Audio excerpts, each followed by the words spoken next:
The Apartment Gurus podcast is brought to you by Greenlight Equity Group, an apartment acquisitions and holdings firm co-founded by Carl York and Tate Siemer, host of this show. We offer you the opportunity to be an owner of cash-flowing, wealth-growing apartments without the headaches of being a landlord. These assets are recession-resistant, risk-mitigated, offer significant tax advantages, and are a great alternative to the stock market. Ready to check it out? Go to www.investwithgreenlight.com today to book a personal consultation with Carl or Tate. Again, that's investwithgreenlight.com. We look forward to meeting you. Welcome to The Apartment Gurus, where twice a week, host Tate Siemer brings you deep dive interviews with the wisest gurus in the apartment investing industry.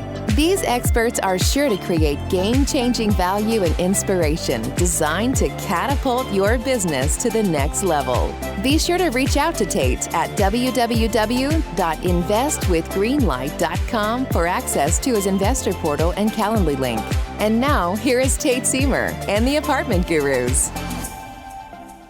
Welcome everybody back. New Year's is here. We're into January and second week of January here, rocking and rolling as we record. And this will be coming out probably next week. And so super exciting stuff. We're kind of like finger on the pulse right now, and there's a lot going on in the market. There's a lot going on in my life and in my business's life and in my coaching and masterminds. Like, there's just tons of new stuff and new energy going on. I'm going to be doing a solo episode here after this one that I'm going to deep dive some big changes that I'm making and shifts that I'm making in kind of all levels of my life. But stay tuned for that. There's some big stuff if you guys don't already know about it.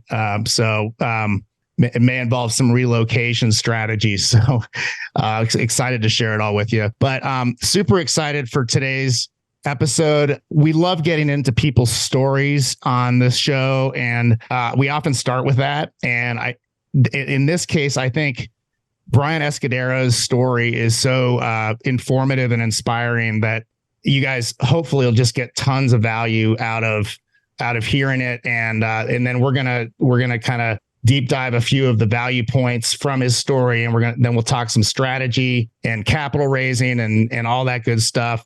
Bryan and I are affiliated through our capital raising mastermind called Raise Masters that I've had actually quite a few guests on and friends now that I've met through Raise Masters. And you know, the network is your net worth, guys. Like, it's so true. Get in these masterminds. That make sure they're paid masterminds so that everybody, including yourself, is invested. We have I mentioned we have no official affiliation with Raise Masters other than being very appreciative and just active members, right? And so it's been awesome for us. So Bryan, first of all, man, super stoked to have you. I'm glad we could connect on this, and welcome to the show. I appreciate it, Tate. I thought it was really cool that you asked me to come on. A fan of the show. I've watched probably not all the episodes, but more than just a handful. So I'm excited to be on. Thanks for having us. No, it's great. And I got a taste of your story through the interview that you did with Hunter Thompson and Adam Carswell, who are the two dudes, top guys at Raise Masters and that mastermind. And like I said, just really inspiring story, especially just kind of how you hit that, you got that first transaction done, and then you just hit the accelerator and just kind of almost realizing like, hey, why not? Right. The first one, we got the first one done. Let's do the second one, and then let's keep going. Right. Yeah. First of all, let's talk about your story a little bit. You are, you talk about being a first generation investor, firstgenfoundations.com, guys. So check that out right out of the gate. Firstgen, GEN foundations.com. And also check out Bryan Escudero on LinkedIn. Very active there. Escudero. So Bryan, tell us, guys, kind of start with, where you're from and kind of how you got to where you are today. We'll just go through the whole thing, man. Yeah. So, I came from, my parents are immigrants. They came to this country, about 54 years now. And so I was born in Cleveland, Ohio. Was there for a minute, went to New Jersey. And then from New Jersey, I was there for a few years and then came to Miami. Just hard working class. My father got here on a Tuesday. He had a job on Wednesday and he never stopped working until he retired. Very smart guy, wasn't able to finish high school. But, by the time he was done, he was the head of a very big company doing large air structures. He taught himself basically how to be an engineer, learned all the softwares, and a bunch of engineers call him on how to do these things. And I learned later on, that I gained my curiosity in life from him. And for us, it wasn't an excuse to not work hard, right? That was the thing that we had to do. So I've been working. Probably my first job was when I was 8. Like putting little pamphlets in cars. And then when I was 13, I was working in the factory with my dad, right? He was the foreman. And I remember walking out there when I was 15 and I see a bunch of guys that are probably my age now, taking a nap in the middle of the day. And, my hands are bloody and leathery because we're pulling tons of plastic. And I'm like, man, my goal in life is to have soft hands. Like that was one of my goals in life, because that was the life that these guys came, they were hard workers, putting food on the table. And so, my parents, my mom was a very hard worker, I'm one of 5, but we were also, helping out other families. My father's always been very industrious. And so, just learning that I wanted to work. So I went into media, right? I became an editor. Went through the ranks, right? So I came as an editor, then I went into management, and then now I'm currently still on my W-2 in media, and I'm a vice president of a large department there. And so I learned a lot on the way about like leadership and leading large teams and systems and processes. And so it took me the long route to finish school. Right. So I got my bachelor's degree when I was 41 and went to the graduation, got back and it was it was December. So I got back the holidays, had a little bout of COVID. And then I was like, all right, Lord, what's next? Is it my master's degree or real estate? Right. I had always been interested in real estate. What did you study? What was your bachelor's in? So I started in TV. I had to stop, right? Because I had to start working, right? So right out of high school, I went to school, had to stop, had to work, the family, the funds of the family necessitated that. And that's a typical story for a working class home. Yeah. But then when I was working and I moved into supervisory level positions, I was like, all right, maybe I need to go back. So I went for accounting. My wife got sick, so I had to stop. Then I went back and I got it in business because I wanted something fast, right? And that ended up helping me get my job as a vice president in the company. So I was kind of taking the long route, right? So while I was in school, I was moving up in the company and, just dealing with what I could, right? So I'm an avid learner. I love to learn. Mm-hmm. And so I was always just trying to keep that ball moving. And then when I finished school, again, the master's degree is going to cost $50,000 and take about 3 years. But in real estate, $50,000 in 6 months, I can learn if this is a thing that I can do. Yeah. So, So business, just general business was my bachelor's. I graduated from the University of Florida online, which was a great program. And it worked out well for me as an executive. Also, it gave me the freedom and the balance to do what I needed to do, along with my wife who has health issues. It gave me that flexibility. And so, pivoting off of that, I didn't stop learning, right? I stopped school, right? So I didn't have that burden anymore, but then I had time. So I was able to, just devour books and podcasts and, just watch different interviews and read articles. And so, and that was the goal, right? Of just learning what the next thing was going to be. And, real quick on that, if I could, maybe a few podcasts or books in particular, or YouTube channels, anything like that come to mind that were really instrumental for you. And by the way, what year was this, by the way? This was 2021, end of 21. Okay. So I started in 22. Yeah. Okay. Yeah. Got it. Yeah. So Bigger Pockets, I was starting to just kind of get on my bike again. Right. So listening to Bigger Pockets and, read whatever books were on there. Right. So, long distance real estate investing was really a big game changer for me because I live in Miami and it's just really tough. It's a high barrier of entry for someone that wants to do this, more than just a one-off. And the thought was, as I was learning about these things, so, David Green, Brandon Turner, Neil Bawa, very quickly, Hunter Thompson, Tate, you're someone that I look at and I see what you guys are doing. Dude, put me in that list. That made my day, bro. Like, no, man, it's seriously, that's humbling. Thank you.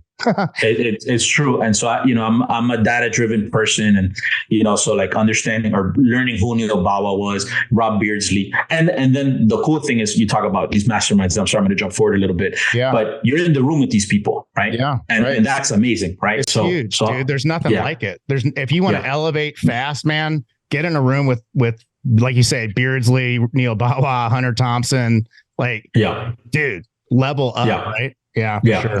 So I was listening to those podcasts, reading books by those folks, Rich Dad, Poor Dad. Again, I have a ton of books. I think a huge book was The Hands-Off Investor by Brian Burke. I'm actually going to go through that again. It talks a lot about how to be a GP, what to study to be an LP.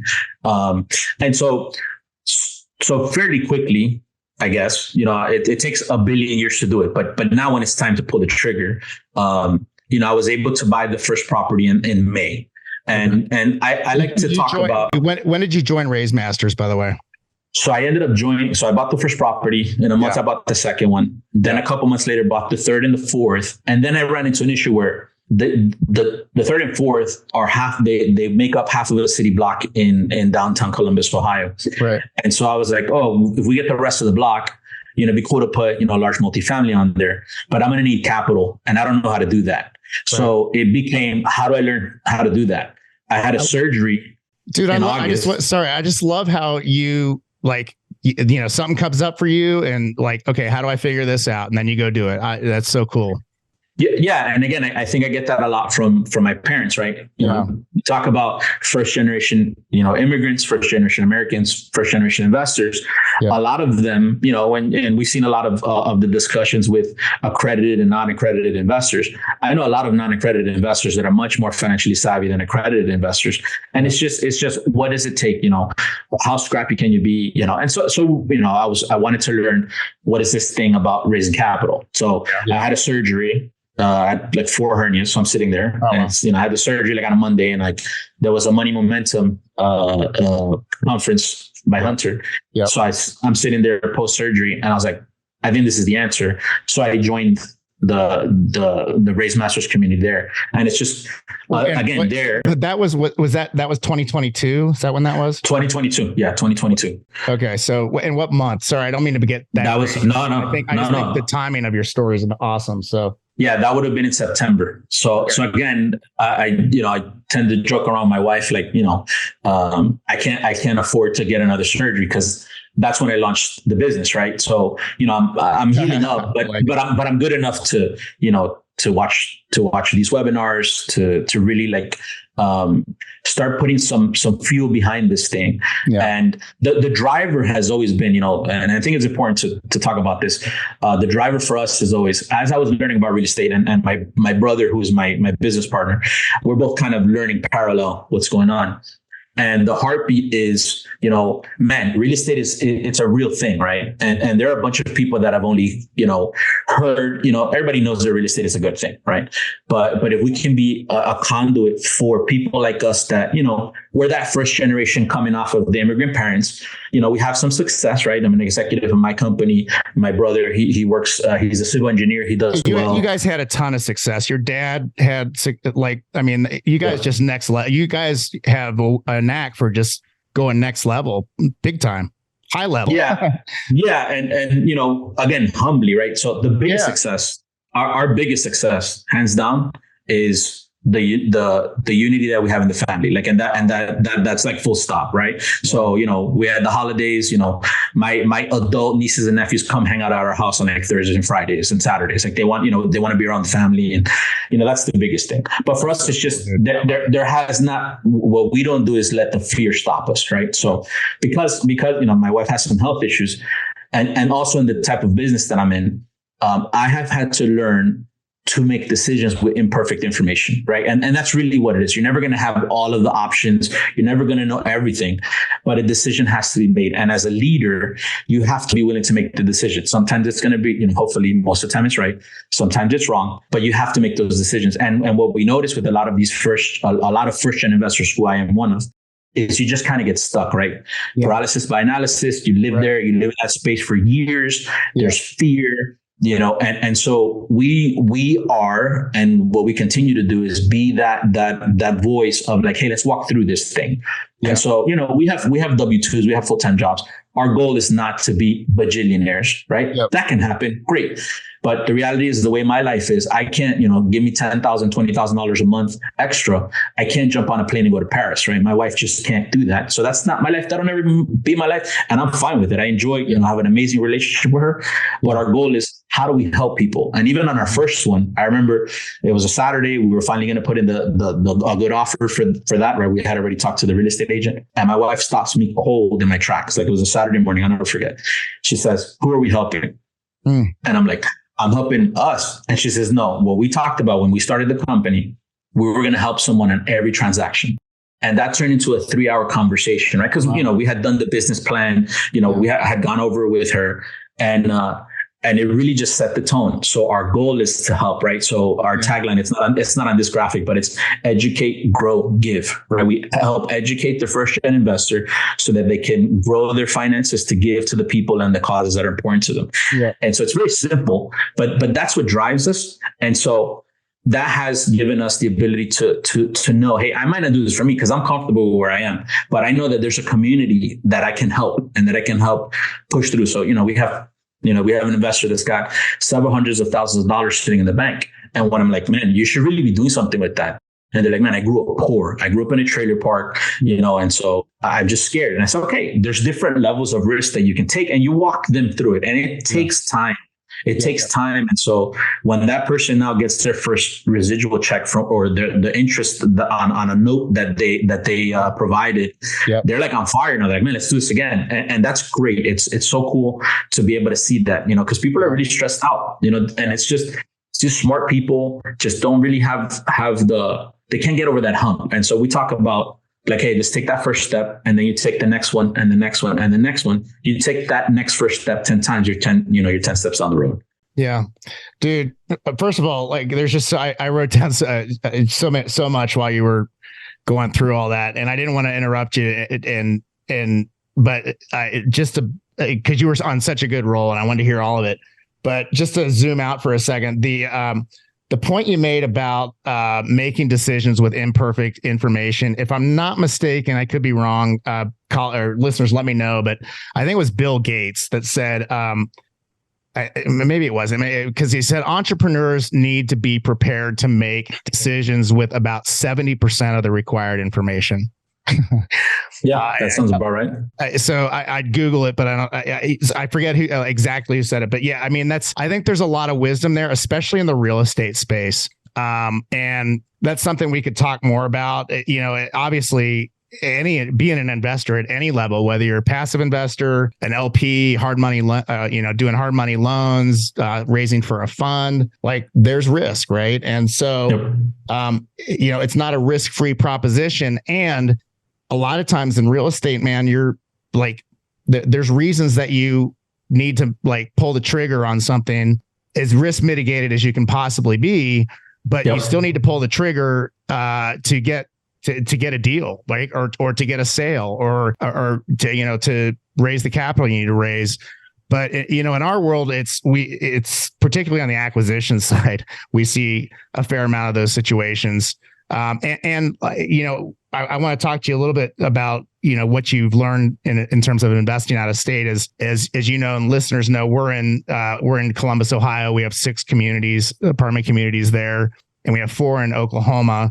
And when we're based in Utah and have been based in Utah this whole time, but we don't even look at Utah property at any level, at single family, all the way up to, big commercial. We're just not interested. Although if somebody threw a really great flex industrial project my way in Utah, I'd probably look at that. But that's just incredibly hot, especially in Utah, but everywhere. That's an incredibly hot asset class. Side note. But yeah, I just think that I think that's a really great, like, kind of higher level thing for listeners to kind of consider and get your head around, that if you need 100% of the information to make a decision, this probably isn't a good space for you. I would say maybe the best space for you, if that's the case, is probably on the passive side, because you can get a really high level look at the sponsor, at the deal. And, you're essentially leveraging somebody else's work in that case. But you're taking a lot of that at somebody else's word or opinion or you even fact set. So I love that. And then, I wanted to ask you, you talked about you and your wife kind of doing this 3-hour deep dive, and it sounded like almost into your core values. Like, you didn't use that term, but like, that's what I heard there. And, I just wanted to ask you, as far as she goes, what role has she and what role does she play in the work that you do? Yeah. So she keeps me very focused. It's tough, and I'll tell you why. So when I write an article or when I write something, she goes into it and she dissects. So she was a television producer in a prior life. So the hard part is I say, hey, honey, I need you to criticize me. And right. So, and that's tough, right? So what she does is she helps me whittle it down to the person that doesn't do this for a living, right? Because she'll sit there and say, hey, yeah, what a cash on cash is, but not everybody does. Or what a disposition is, and so she'll help me, refine all that. Then, she's part of the team. She also helps us with our investor relations. So, the gifts that we give out to the investors, she's amazing with that. She really puts a really nice touch on that. Yeah. And so, she wants people to know how much we care about them, because we genuinely care about investors. Mm-hmm. And so I have her, and then again, my partner, my brother, he's a civil engineer. So what he brings to the table is, I'm analytical, right? I've always enjoyed data, but he's a super nerd, right? So he's an engineer and he goes 15 levels deeper, right? So as conservative as I am, he brings it up to another notch. And so we have these levers that we pull where, I'm always go. And he's like, well, slow down. And, we can play with these levers. Then we have someone that works with us that she's in charge of all of our social media, just odds in, and she's a business analyst that we have, and she's part of the team. And so we don't do it alone, right? And I was actually talking to someone earlier today. They were considering purchasing a business. And I was like, look, you can do that by yourself, or you can come alongside some folks and kind of scale, do things a little bit quicker. And, because we have more of a team, we're able to do more. So we talked about the smaller properties that we purchased. But, since joining Race Masters, our eyes were open to a syndication, right? So back in 2022, this is when interest rates are starting to shoot up. The single family or the smaller deals, they're not penciling out anymore, right? Because it just doesn't make sense with interest rates. Okay, how can we move our investors' dollars, right? Because you have several hundreds of thousands of dollars of soft commits, and you want to have people get into a solid deal. So we got into our first syndication in Tampa, and then we closed in the summer, this past summer, so 23, on another syndication in Fort Worth, Texas. And so you talk about investing outside of your backyard. For us, it was important because we're in good markets, right? We're in Columbus, we're in Fort Worth, Texas, we're in Tampa. And we have two duplexes in Middle Tennessee, which are doing great. I think I'm gonna sell those in a couple of years just because I don't get out there enough. And so, one thing that I have learned, right? And we're talking about what we learned. I want to have boots on the ground partners wherever I am, because I bought those two in Tennessee sight unseen. I've never seen them, right? I had someone drive out and walk them for me, a family member, but I don't have a partner, in the other properties. Yeah, I have people walking it, once a week. As part of the general partnership, they're boots on the ground. So anything that needs to get addressed, they're there. Yeah. So that's something I've learned. I would, as I grow, we're going to continue to do work with people that are boots on the ground. Dude, that's a lesson. It's not a lesson we learned. It's something we knew early on that those strategic partnerships in your key markets are so key. And sometimes you got to work through a couple partnerships before you kind of strike gold with the right group or the right partner. And that's been the case with us. And we're so grateful to have the boots on the ground partners that we have Davide, Iran, and Yair at Realist Capital. I'll just shout out to you guys if you ever listen to this. It's, you know, they are, the synergy between the two teams is awesome. And the project we're doing with them, the acquisition we just made last year that we're currently repositioning, renovating, and improving, it's just going awesome. And it's really, their office is 5 minutes away. You know, it's like, it's all the difference. It makes all the difference in the world. You know, something as silly as, you know, in Tampa, hey, you know, we just finished a turn. Can you walk the unit real quick? You know, can you make up some time tomorrow? And, you know, one of the guys out there. It's not the same as calling your property manager. I'm like, not even close, because the property manager is usually in a situation where they're trying to give you the best impression they can give you. And that can sometimes mean you're not getting an accurate impression from the property manager. So yeah, man, that ownership on the ground, it's gold for sure. Yeah. And I do want to send a shout out to Ivan B, and he's another member of Raise Masters. And so we joined his apartment Ninja Warrior group. Yep. And so one of the things that he just really opened my eyes to, and it's not something that I wasn't aware of, but, you know, someone else tells you're like, man, I knew this, you know, just the alignment of interest. Right. And so with the property manager, it was like, hey, you know, they're great. They're doing a great job, but they're never going to be fully aligned because their vested interest is different than ours. Yeah. And so that really like just solidified that for us. And, you know, again, you know, being a part of a group of people that are in those spaces, you know, they really elevate your game. You know, they really help you, you know, workshop a lot of ideas. And so, you know, it's important to be around that group of people, you know, and even as we continue to explore different avenues for people to invest in different asset types. It's just interesting. You know, that network being your net worth is so, you know, it holds so much more value to me, even more now than ever. Yeah, dude. I mean, I just don't think it can be overstated. Like, you know, there's so many different adages and you know, wisdom points around this, but that the whole adage that you are essentially an average of the 5 people you spend the most time with, I think there's truth in that.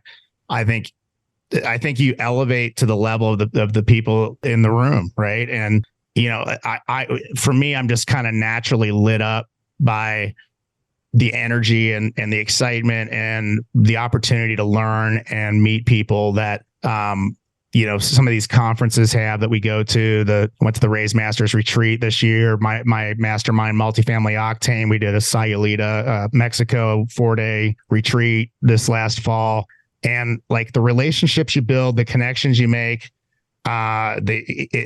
again, they become in a lot of cases just a core part of your business. When you look back 2, 3, 5 years down the road and look back at like who have you done deals with, you know, who's sponsored deals for you, who referred you to the right resource, you know, who's invested with you, right? Like all that stuff. And it's always these key people, and invariably you meet them in, you know, at like a best ever conference or a Raise Masters, Raise Fest, or, you know, there's a number of other notable conferences. But you know, also these paid masterminds that are just kind of almost like intensives in relationship building and networking, in addition to the education they provide, in addition to the resources they provide. Like there's no more efficient way to like accelerate your timeline and like, you know, like, or shrink your timeline, I guess is the best way to put it. You know, get done in 6 months, which it would have taken you 2 to 3 years on your own to get done. And that gets to a point that you were making earlier, which, you know, that the team, this is very much a team sport, right? And I think you're seeing that as you've kind of gone from the real small multi-duplex kind of acquisition mode to syndication, looking at larger assets. Like, you know, when you get into that space, like, first of all, you need to have a great internal team and great systems and processes in what you're doing. But you know, you're kind of what I call your power team, if you will. You got that first ring of like key partners, your lender, your legal, your property managers are huge resource, all that stuff. Like those key partners, you first of all, like you got to have them, and the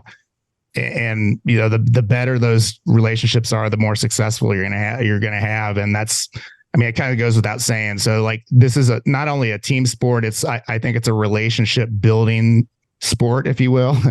You got to be good at that stuff, and I think hopefully you like it, right? Like hopefully you naturally like people, and you naturally like meeting people. I get tired from networking. Like I get that, like after a good night of networking, I'm done. My brain's fried.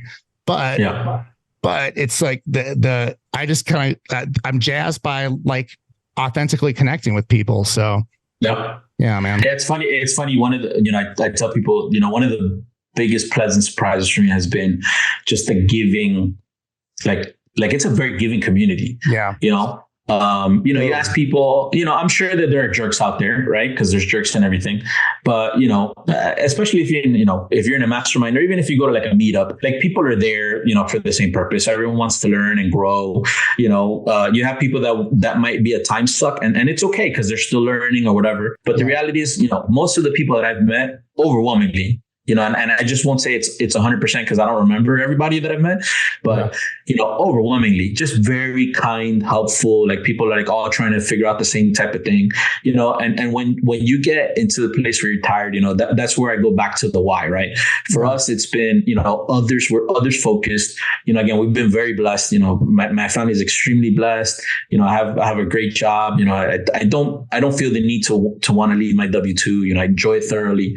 And so, we know that if we take care of our tenants, we take care of the property managers, we take care of our investors, they'll take care of us. And, that's really helped us, grow way further than we ever thought. Our first, within our first 5 years, we wanted to own eight duplexes, and we're not 2 years in and we're 180 doors. And so cool. And that's assets under management, and that's a marketing term, but we continue to see what's the next thing we can do, focusing on multifamily, right? Our goal is to be world-class operators, and that's why we joined Ivan's group, because he does a solid job, and there's great people, there's like Sandhya Seshardi, she's great. There's a bunch of people that have great programs out there.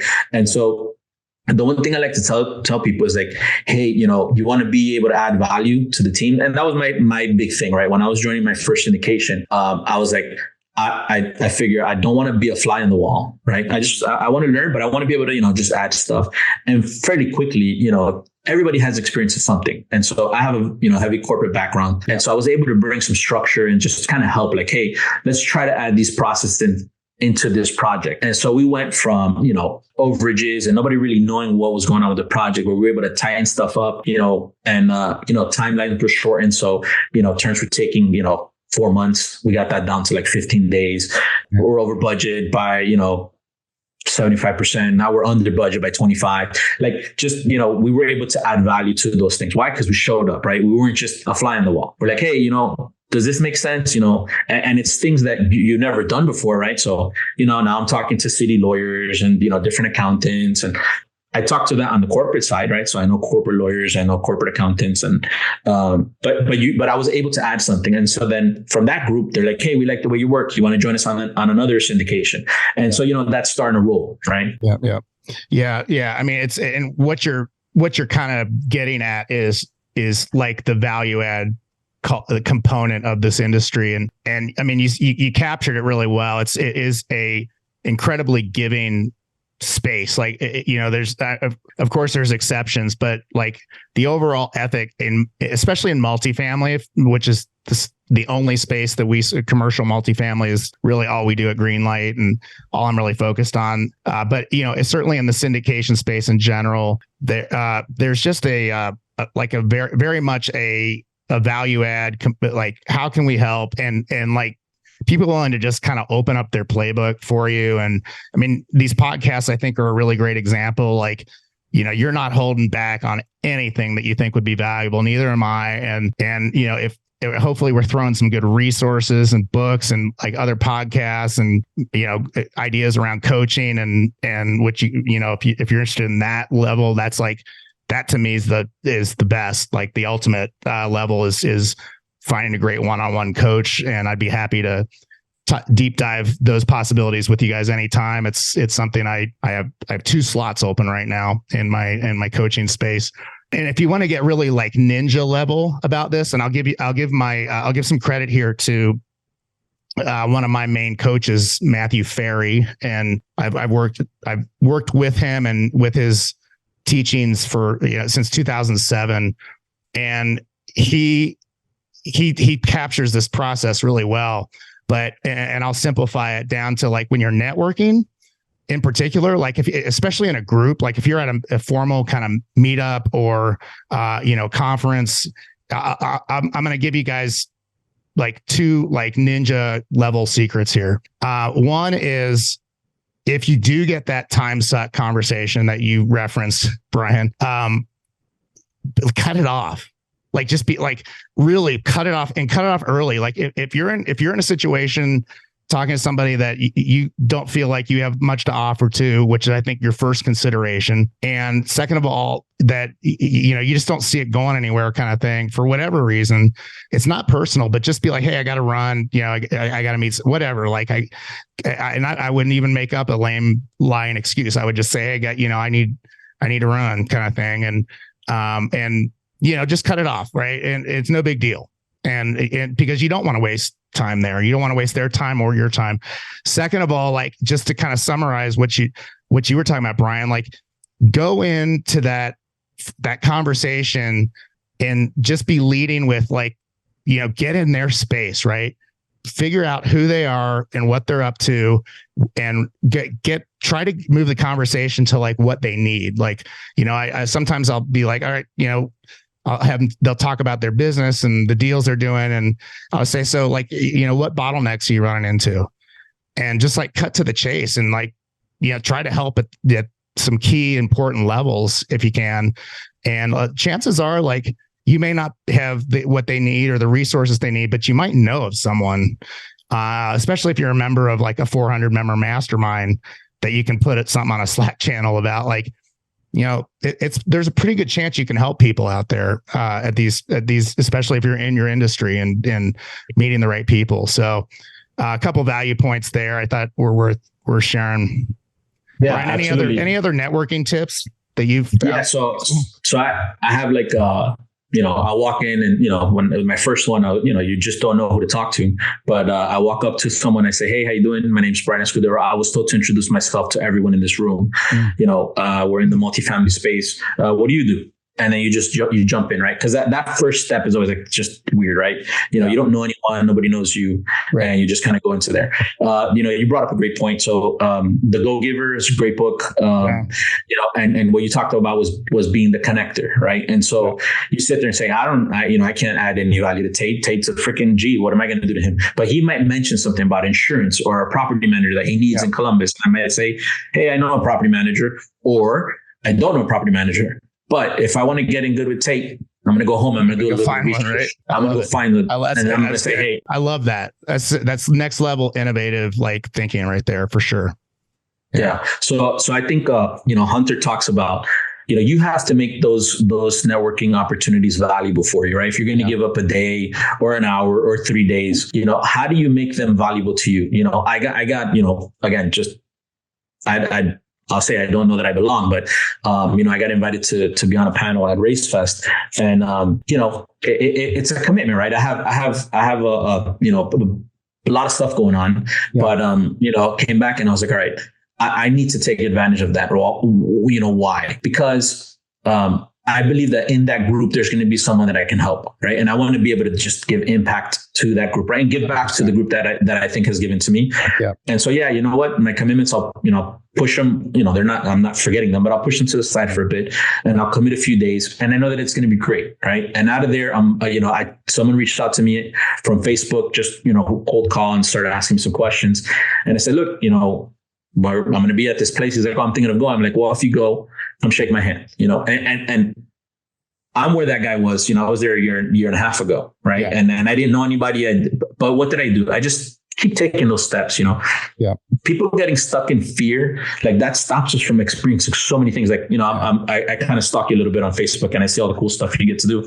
And so, how many things would you not have done if you were scared, right? And it's not to say that you're not scared, but, true courage is moving in the fear, right? Right. And so we help people like move in the fear. It's not go around it or avoid it. No, you're going to be scared. When you're writing a check for $50,000 or $100,000, that's scary. I don't care who you are. Yeah. And so, it's important to be able to do that for people, to help them, and you mentioned, the creativity of how you do it, right? So we talk a little bit about, helping people find the money to invest. Right. We're in Miami. Everybody has a lot of money stuck in their homes. So, one of the things we developed was the HELOC model. It's hey, let's unleash the equity in your home. Yeah. We have this model that helps you say, okay, you can create a debt fund for yourself. So if you're going to take out $100,000, we'll leave $100,000 in this debt fund for you. If you're in this type of asset that's going to give you this type of return, how long can you use that second 100 to help you, fill in the gaps? And, we did that with someone and their goal was to try to get an investment to pay for the renovations on their house. And, they're going to be able to do it. They're going to be able to do the renovations on their house, and their house paid for it. They didn't have to pull money out of their pocket. Right. And so like just those kinds of things, if you actively search how to help people, man, there's just so many ways to do it. And I genuinely think that real estate is such a powerful tool.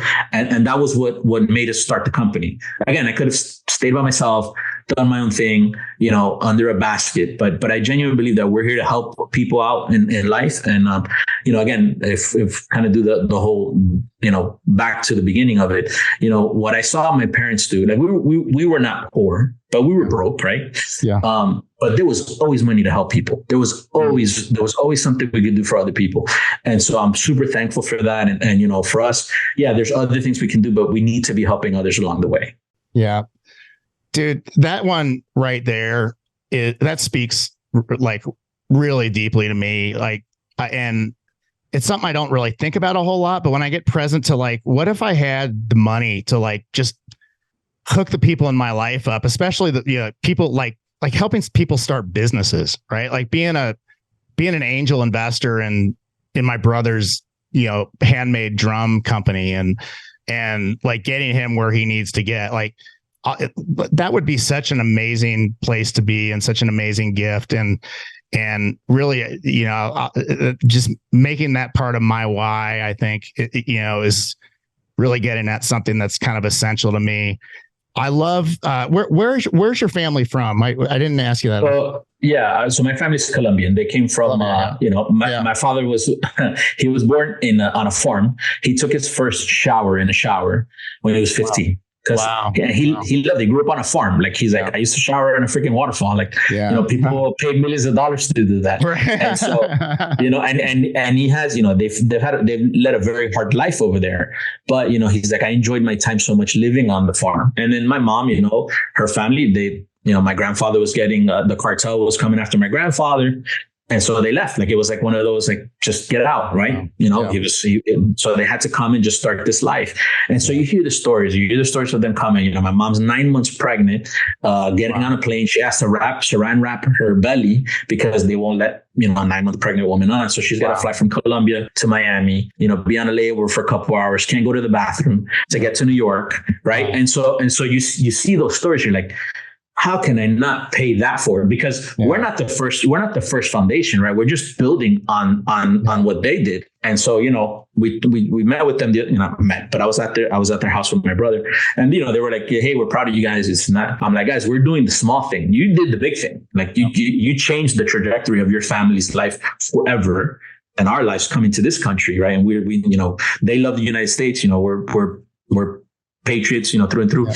And so, because we've seen what them making those decisions and hard work and being responsible and disciplined, what it did. There's we're 5 kids. I have 21 aunts and uncles, and the ones that, the cousins that came to get to it, and nothing has held us back, and nothing held my parents back. My parents, they learned the language, they assimilated, they worked hard, and it wasn't an easy life, but all of their kids are, were able to step up to the next level, and the goal is, hey, let's just keep building that on for other people. Well, what you guys have done is their kids just is such just a incredible tribute and testimony to them. And, what an honor to get to carry that torch forward and really pay it forward in big ways and in your family and outside of your family too. I love the, there seems to be something, about, not to be too general here, but there seems to be something that is really special about family especially in the South American, Central American cultures that I've noticed, in something that, growing up here and, basically being a Midwestern suburban kid, white kid, like, upper middle class, essentially, like our families are important, right? Like, of course, it's who you're surrounded with as a kid growing up, and we have traditions and, but the celebration, that I notice in some of those, Latin cultures and the honor and not only that, but like you guys get together all the time. Like, all the time. It's like you're always hanging out. Like it's in a lot of cases, it's like every Sunday, just a given that you're together, right? Yeah. Yep. And it's, it's something that I'm blessed with. Again, everyone has their lives. People got, they got families, they got kids, they got jobs. Everybody's doing something, but it's a given. And for us, it's a huge blessing that we like each other, right? We love each other, but we also like each other. Yeah. And so, we had the family over for New Year's, and it's barely above pajamas. It's not something fancy, right? Christmas, right. Everybody got dressed up, but that's the way it should. For New Year's, New Year's is just hanging out, playing football, games. Yeah, absolutely. Yeah, just watching games and just, having fun. And that's not something that people get. And so there was a lady, so we, Hispanics, huge families. So we're at my aunt's house on Thanksgiving, and she's like a distant cousin, and she's there with her daughter. Her daughter's like 8 years old. And she's like, I don't have this, right? Like, I left my family in Colombia and, we're in Canada, and and she's like, what a beautiful thing to see. And so not everybody has that. And so, for us, it's something that's very special. Look, all of us could go make more money if we left, all of us, right? Yeah. We can go work in New York. I can go work in LA. I can go, but it's not worth it to me, right? My parents are they're getting to an age that they're going to start needing stuff. And, the 5 kids I see my parents at least once a week, right? I'm there on Sundays, right? They know that I'm going on Sundays. And then, my sister lives a mile away. My other sister lives a few miles away. Everybody's within 30 minutes of each other. Yeah. And those are, so talk about intentionality, you have to be intentional with that stuff. And, whether it's family or investing or anything, life can just happen to you. And I was talking with one of my uncles. He's a doctor up in Minnesota, but he came down and he's like, a lot of people, they're just letting life happen to them. And that there's something that's so scary about that. Right. Yeah. So, for us, you kind of came, my parents came to this country, and you only did the thing that was in front of you, right? My father came on a Tuesday, he needed work, so he went out to get a job, and then, just kept moving from there. The tough part is, and a lot of people my age with kids, like their kids now have options, and that's really tough. Yeah. Because we didn't have the option, right? It was like, I have to go to high school. And then when I finished high school, what can I do? Well, I'm working at a movie theater. Well, I don't want to work at a movie theater my whole life. So what's the next step? Yeah. But a lot of people now, they have the world is their oyster, and they get stuck even more. Yeah. So it's been tough, but we've been able to have some great conversations on that topic with people. Bryan, what's next for you, man? What's your buy box look like? What's coming down the pipe for you? Yeah. So this year we want to get into another syndication. We're looking, north of 80 to 100 units. We love Columbus. We're actually trying to finish buying off a block and finish buying off that block in downtown. But our Fort Worth property is doing really well. So I like Dallas, the DFW area. Yep. But right now we're focused on we're doing a fund of funds into one of the partners from Raise Masters, right? And a pretty well known person. And so I always want to experience new things, and the idea is, how do we help diversify our investors' funds, right? So I love real estate. I will always be in real estate, but this is something that has a different entry point. It's a different asset class, and so I can't talk much about it because it's not a 506c. But the idea is, these things they help people understand what investing is, right? So there's not only one way to do it. Even you started mentioning hard money loans, private private notes, syndications, active, general partner, limited partner. So for us, it's how do we best serve the community? And so we're looking at that. We'll look at one more syndication throughout the year. Hopefully we can find something this year. And no, man, look, we're in a good spot, right? We're not 2 years old. We're in the black. I'm happy. Yeah. We're servicing the properties that we have. And so right now it's about asset leadership. Yeah. It's about trying to make sure that what we have is making sense. Yeah. We're keeping, KPIs are more important than ever, because operations, that's where will make or break your deal. So, yeah, man. But yes. Yeah. Yeah. Asset management is huge. It's always huge. And it's huge right now because you're getting properties to perform up to projections. You're typically making some changes in the tenant base and the asset itself and rent levels. And, but we won't dive into this, but the third party property management, if you're not self-managing, which if you're out of state, I don't necessarily recommend that, at least not to get started. But, and then dude, we're pretty much out of time here. I'd love to talk to you sometime about the differences between Dallas and Columbus. Cause like we're, listeners know, we're just all in on Columbus. I just freaking love that market. And, we're kind of all eyes in green light are on Columbus right now, as far as, new acquisitions and new opportunities.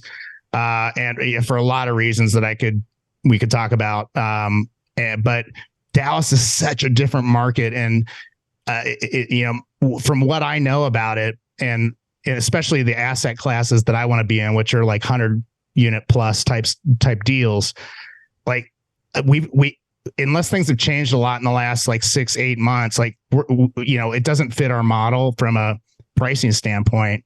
Plus it's just kind of like, there's so many big cats in the game down there, I don't know. It's a little intimidating to me. I don't know why. Look, man, we got a good group down there. Our property is 123 units. Nice. I wrote about it in LinkedIn, but when we took over, so January last year, delinquencies were $40,000, and it was being self-managed, but not it's a mom and pop. They had owned this since like 2005. We got a Spanish-speaking property management company there. They taught everyone how to use the app on their phone. Delinquencies went down to $4. Wow. Right. So it's understanding the communities that you're in. Right. And this is in the Fort Worth area. It's like 7 minutes from downtown Fort Worth, right by TCU. Yeah. Solid tenant base, 5-year average tenancy. We have people that have been there for 30 years. Yeah. And so these folks love what we're doing. We're cutting our distributions now, coming up in February. And man, we're hitting the pref. Yeah. Everybody's good. Everybody's happy. We're at 96, 97% occupancy. So that one's working out really well. Right. Yeah. And again, it is your typical, your Class C property. Right. Okay. But it's doing what we needed to do. And, we're happy to do it. And so, we're continuing to look again, that team, solid team, happy to do another deal with them. It's not all flowers, right? You sit there and there's some uncomfortable conversations and, when you're adjusting and you're pivoting, but I'm glad that I can add value to that team. And again, they're like-minded people, right? The idea wasn't, we got $40,000 in delinquencies, let's kick everyone out. No, it was like, right. Let's look for a solution that helps everyone. And, we were able to find a good solution. And so it's been a solid team and, just really happy about that one. Yeah. Awesome, Bryan. Listeners, hopefully you just got a ton out of this episode. I think there were some really good ones in here, some wisdom bombs and truth nuggets, as my friend Sterling White would say. Maybe this is a good one to listen to a second time and even jot down some notes. Some great references in here. Again, find Bryan at firstgenfoundations.com. Again, firstgen, foundations.com. Also on LinkedIn at Bryan, which is BRYAN, Escudero, ESCUDERO on LinkedIn. Really real active there. Great follow. And people like Bryan are here, obviously, as he's talked about at length, for you guys and to help any way that he can. That's why I'm here. That's why we do what we do on the podcast and the mastermind and the coaching that I offer. We're here to contribute and really help in any way we can. Right? Maybe it's something little. Maybe it's a key referral that changes your business forever, and solves the most important problem in your life and your world. So with that, Bryan, dude, thank you so much. It's so inspiring. Such a big heart, giving guy, grateful as heck for what you got and what you've been able to do and your family. I love that. And I just really appreciate you being on the show, man. I appreciate it, Tate, so much. Again, the longer I do this, the cooler people I meet. So I was really excited to be on this one. Thanks, man. No, this is great. Awesome. Listeners, thank you so much. Love you guys. See you on the next one. Thank you. Take care, everybody. This has been the Apartment Gurus with Tate Siemer. If you enjoyed this episode, be sure to subscribe and leave a rating and review on your favorite podcast platform. To contact Tate, go to www.investwithgreenlight.com for access to his investor portal and Calendly link. He loves to hear from you and thanks you for being a valued listener. Just a reminder that you are the guru. See you on the next episode of the Apartment Gurus.